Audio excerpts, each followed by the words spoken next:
Hey everybody, thank you for joining us on another edition of Japan by River Cruise. I'm Bobby Judo. This week I am in Tokyo. And I'm Ollie Horn. This week I'm not in Tokyo. Where are you this week, Ollie? I'm actually back in Kuala Lumpur.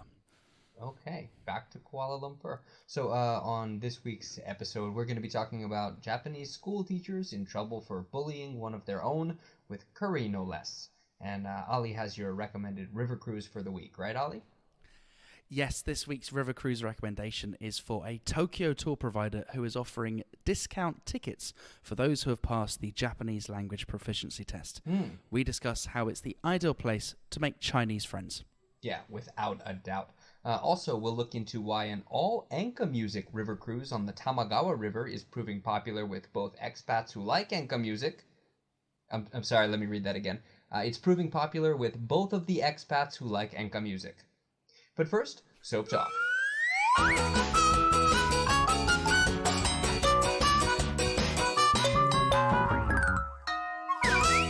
Bobby, how's your week been? So I'm taking the family to Disneyland this week, and I'm in a hotel. There's a hotel chain called Henna Hotel, the Strange Hotel. Right. Have you ever heard of it? I haven't, no. I think it's run by the company that does House Ten Bos, the Holland themed theme park in Nagasaki. You've been there, right? I haven't been there, but I've heard lots about it, and I always see adverts for it. Okay. So the thing about this... I just get worried if I go, I get mistaken for a member of staff. Right. The thing about this hotel is that the staff that runs the check-in downstairs in the lobby are animatronic robots. And right. I don't know, I thought it was pretty funny. It's kind of like a good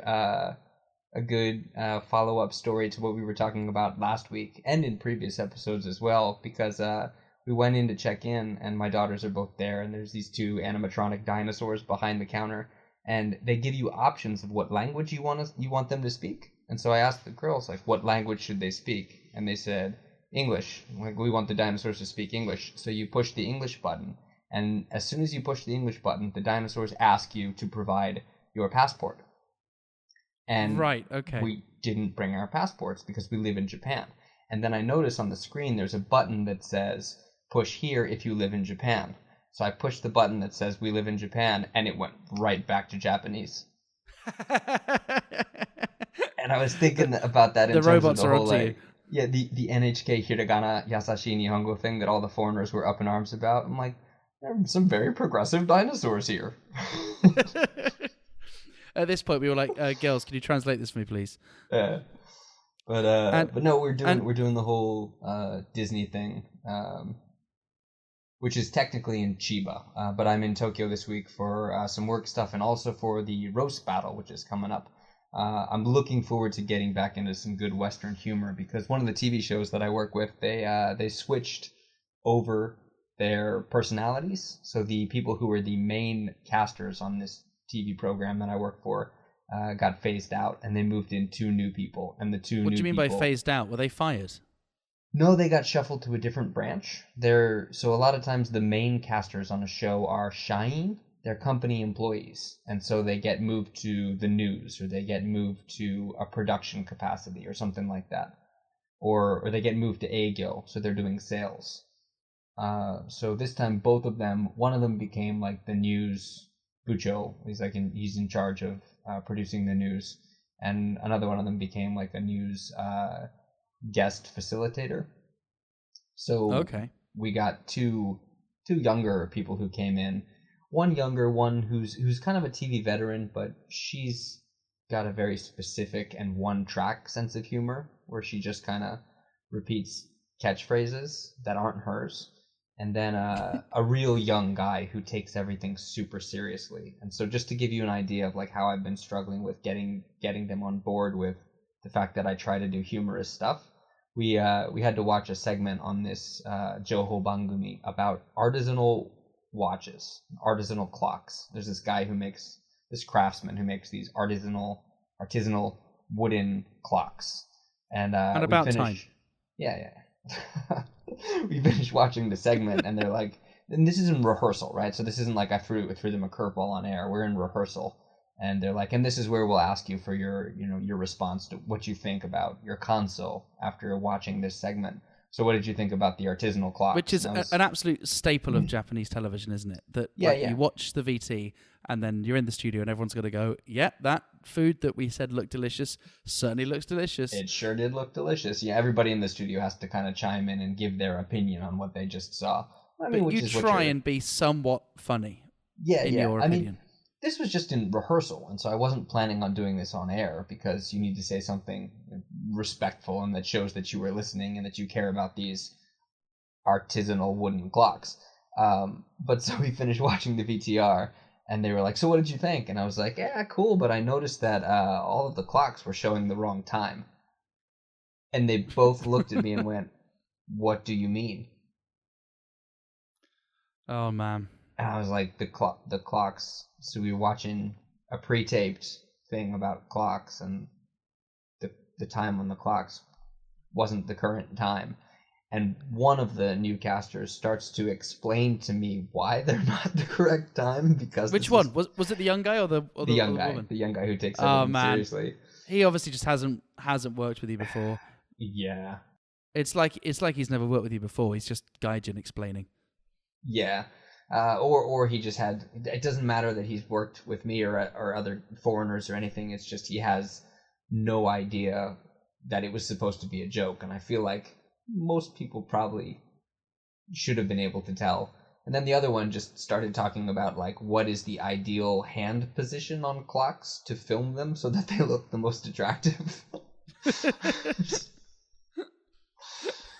So that's did you explain? Yeah. No, that would have been funny. Did I explain what? What did you explain after the rehearsal? Hey guys, that could have been funny. No. I actually kind of went. I think I'm gonna. I don't know if you want to get into it, but there was another incident where like yeah, I want to get into it. I wanted to make a certain joke. So the capsicums, they call them paprikas over here. And then the smaller Japanese, indigenous, I guess, variety of peppers, they call them pimans. And so paprika are generally red or yellow, and then piman are generally green. And so and neither of them show the correct time, do they? Nope, neither of them show the correct time, no matter how you cut them. But piman, they can sell red and yellow pimans, and they call them color piman. So one of the things we were going to be talking about on the show is the difference between a color piman and a regular paprika. What is that difference? And so as kind of a joke to key that up in the opening, in when we're introducing the menu, sometimes when you're talking about what segments you're going to be having on the show, you kind of make completely random jokes that don't necessarily tie into anything you do later. Sure. But so I can't imagine that ever working, but sure. Yeah, and it rarely works. I think people just kind of get angry about it. But so I asked her, what's the difference by rivercruise.com. I wanted to ask her what's the difference between a color piman and a paprika, and I just wanted her to say, I don't know, what is it? And I asked her ahead of time because I know I can't expect them to deal with curveballs on air. I said, just say, I don't know, what is it, to set me up for the joke. And the joke that I wanted to do was just be like, I was asking for real. I better look that up before my segment in 2 minutes. It was just a stupid little act out joke. And so I told her, just say, I don't know. Just say, yeah, wakarimasen, nan desho. And that'll set me up. And she was like, okay, so I'll go like, oh, I always thought they were the same thing. They're not the same thing? And I was like, no, that won't set me up. Just say, I don't know, what is it? And she was like, oh, okay. Okay. And to set some context, you're like the cooking guy, right? So this is a plausible question that they would ask you. Yeah. And something that I should know, especially since, the segment is in 2 minutes. But she tried some other pattern, and I kind of looked at her and was like, you know what, never mind. I'll figure out a way to set myself up and do the same joke. And she was like, oh, okay, I got it. You just need me to say, I don't know. So then we get on air, and I'm like, well, do you know the difference between a color piman and a paprika? And she was like, what's the color is different, isn't it? And I was like, this is not what we agreed upon at all. So And then so what it did you just say? kind of, I said, "Oh, you're asking me? I don't know. I was asking you for real." But again, it totally took the wind out of my sails, and it threw her off again to the point where she was actually like, oh, when I did my I better look it up before my segment starts joke, she like responded to it like she was taking it really seriously, and she was like, "Yeah, you'd better look that up." And then she stopped and looked at the camera and goes, "I'm sorry, that totally threw me off." On Like she air? on air, yeah, yeah. Doyo shite Goodness me. shimatte sumimasen, which is like you're the one who threw me off, lady. But that's what I've been dealing with this week, and that's why I'm Well, it extremely must be happy to it have the to roast have battle some coming up. and to have some broadcast chemistry with a co-presenter that you actually like and respect. Yeah, I feel like you and I are just we're just on fire. We're really killing it. Speaking of which, we've got mail this week. Can we check out our mail? For goodness sake. Yep.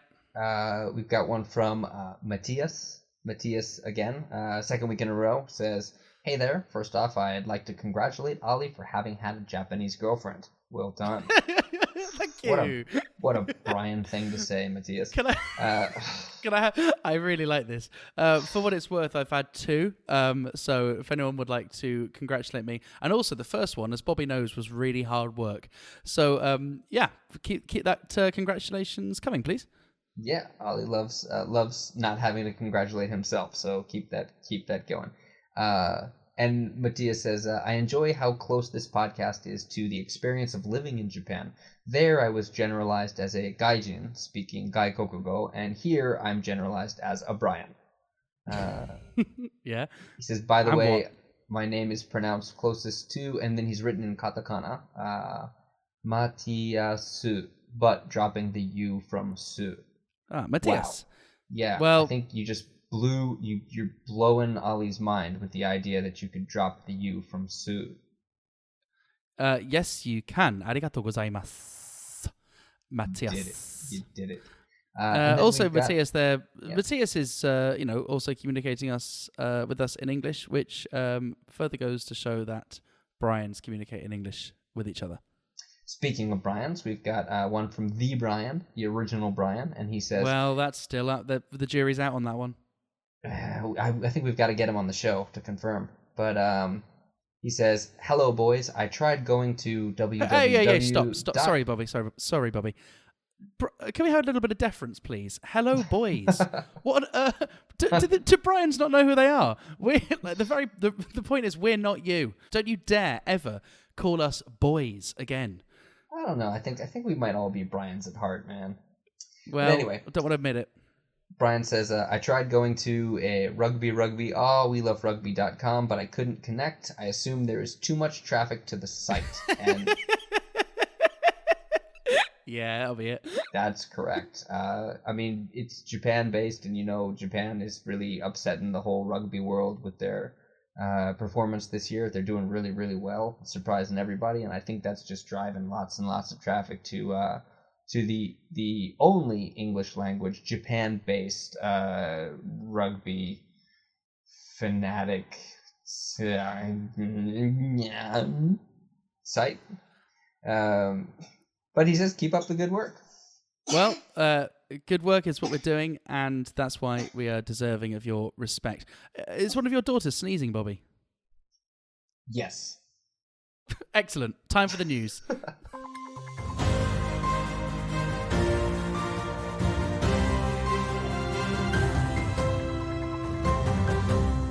And as always, we know it's time for the news when one of Bobby's daughters sneezes. Bobby, what's the news this week?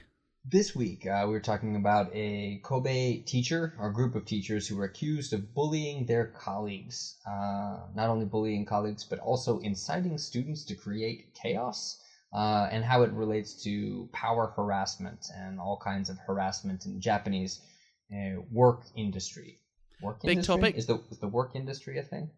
Yeah, we've got 14 minutes, and by goodness, do we have the broadcast dexterity to treat this in its entirety, and also provide a sideways and witty look at it. Bobby, what's the story? Had you not heard of this? It was no, the I hadn't. Not at all. Beginning of October, and it's been developing like regularly since then. But somebody released some footage of this group of 4 teachers bullying a younger teacher in a number of ways, but the one that they have the video of is he doesn't like spicy food, and they've got some gekikara kare, some super spicy curry, and one teacher has literally kind of got him in like a full Nelson headlock, while the other teachers force it into his mouth and rub it into his eyes. That's not nice. No, it's horrible. But apparently they did other things like smacked him on the buttocks, climbed onto the roof of his car, and tormented him until he sent a sexual message to a female colleague. Right, let's speculate as to what that message was. Something like, hey, can I stalk you from afar? Hey, oh, what about, hey, can you send me a selfie of your eyes so I can find out where you live? Little throwback to last week's episode. Now one of your daughters is coughing. This is how dedicated I am. This is how dedicated I am to Japan by River Cruise. I'm recording the podcast in the hotel room where my daughters are sleeping fitfully. Well, if you were truly dedicated to the show, you'd never have had daughters. I feel like, I'm probably inconveniencing them, and I could complain about my Japanese wife and my mixed race kids, but then we would be every other podcast in Japan, so I'm not going to.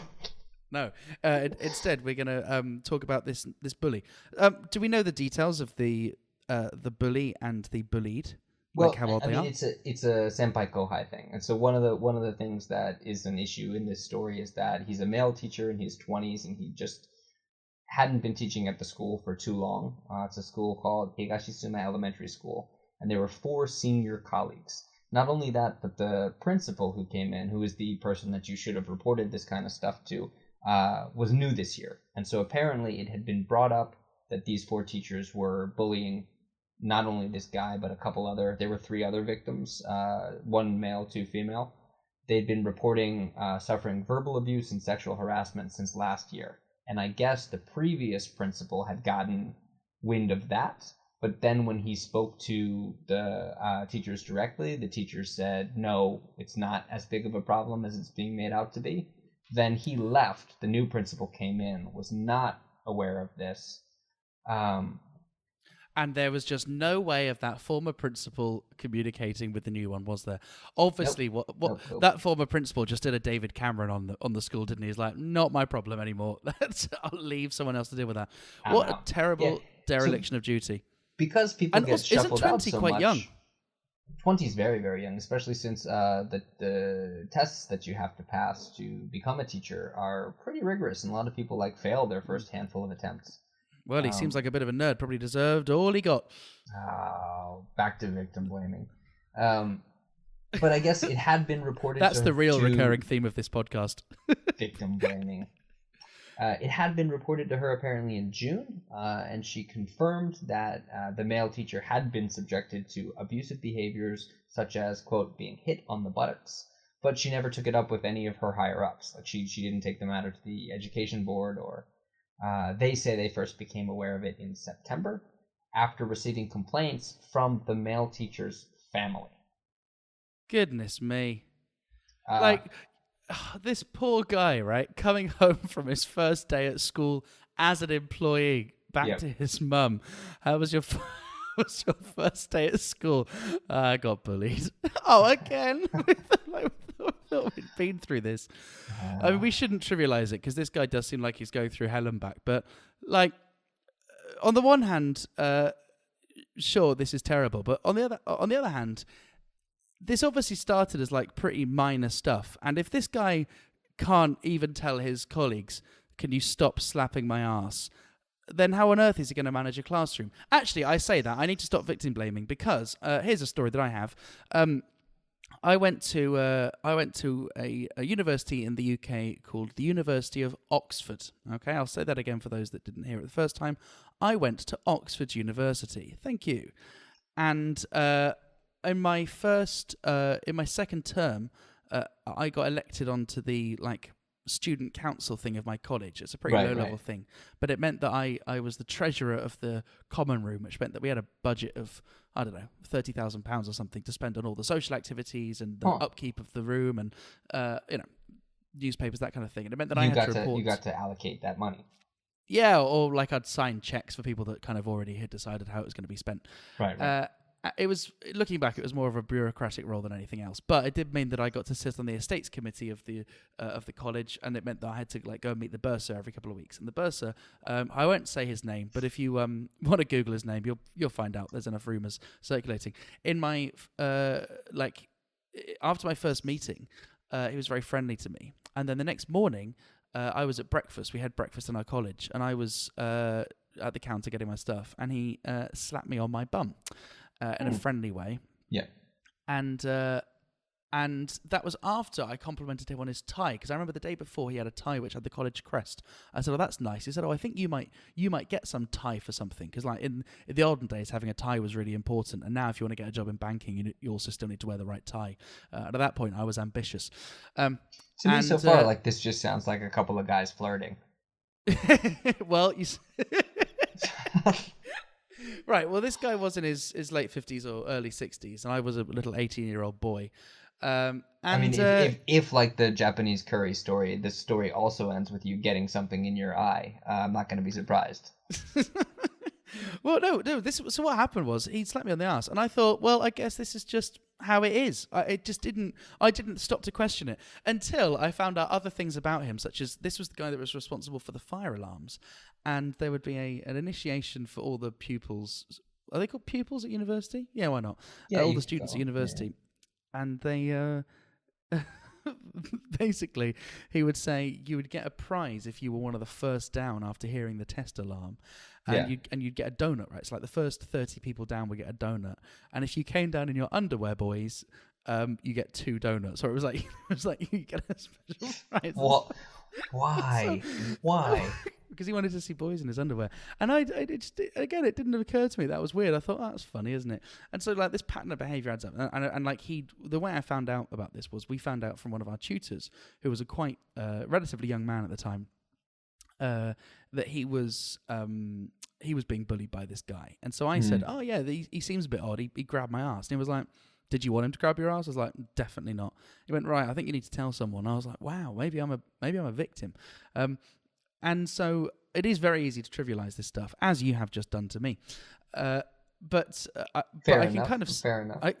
I can kind of see how this escalates. But by the time it gets to like putting curry in the poor guy's eye, this isn't even like, hey, this guy doesn't like spicy food, so let's try and tease him about that. Like, no matter how much you like curry, you don't want it in your eye. That's the wrong orifice. This is out and out hazing, is what it is. It's hazing, and I think the teacher in question, who was kind of like the ringleader of all of this, has said that it was warufuzake. It was like kind of mean-spirited joking around, and I don't think he was like, I didn't realize that it was affecting him so adversely, which like I don't know how you could. But one of the reasons that this didn't get taken care of sooner was because it's a junior teacher against a handful of senior teachers, and the senpai kohai joge kanke structure. How do you translate this into English? Hierarchical structure. The hierarchy. Senpai is like the older one, and senpai is your seniors at work, your seniors and your juniors. And what's interesting is this senpai kohai often isn't done on the basis of age, is it? Like if you've been at a place longer, you're the senpai. It depends on what the difference in age is. I think if somebody is like a decade or so older than you, then technically they could be your kohai, they could be your junior, but in terms of speech and things, you might end up speaking more politely to them because their age is significantly older. But yeah, right. I mean, if it's only a handful of years, or up to 5 or 6 years maybe, somebody who has more experience is going to be the senior and be in a position of higher status and power. So are you the senpai compared to this scrawny kid that has just started his TV presenting job? Yeah, I think so. Because I mean, it's weird. I've looked around, and I'm one of the longest standing presences on this show. I'm coming up on 10 years, and I think he joined Saga Terebi maybe 7 to 8 years ago. But he's a Shine. He's a company employee, and I'm a freelancer. So okay, so that means that he has a bit of an edge. Yeah. Also, the fact that he's Japanese means that you can't be respected. Oh yeah, no, I'm always an outsider. So, what was the conclusion of this investigation? Obviously, come on, guys. Rule number 1: if you're going to bully someone, stop filming it. Right? This is there's been so many incidences recently in Japan where people are just doing these horrible, horrible things and then filming themselves doing them. They don't, in previous episodes, the Audi Unten, the person who is doing the Audi Unten, the person who is road raging is accompanied by someone else who's helping them, and they're filming each other. I don't know, man. There's editorials that have been written about it. There's let's think about this from the perspective of the small. Let's think about this from the perspective of those school kids. What a great bit of news. I don't know, because one of the big issues with this is that these teachers who were doing this were also in charge of the school's anti-bullying initiative. Oh, but that makes complete sense, right? The editorial that I'm looking at now says the structural background of this issue needs to be examined closely to prevent any future recurrence. So I think it's in good hands. That's right. Well, what I was worried about was that there hadn't been some press conference where 3 or 4 school officials stood and bowed, because I know that we can't move on until that happens. So can you confirm that that's happened? Yes, I can. I can see. Good. On one of the articles that I'm looking at, there's a video of 3 school officials bowing. Great. And are they old men? No, one of them is a woman. The one Good. who dropped the ball. Okay, the one who let the team down. That's the principle, yeah. Well, yeah, I think this has got to be one of the best days for the kids, because now, right, well, they've got the ultimate trump card against their teachers. At the moment they do anything naughty, it's miss, didn't you just give Mr. What's his face a headlock in the toilets and flushes? Well, yes, I did, but you've nevertheless got to take your seats. Man, I don't know. I don't like. As an American, the idea that the authority figures and the people in power set the moral example is really depressing to me. Again, as an American.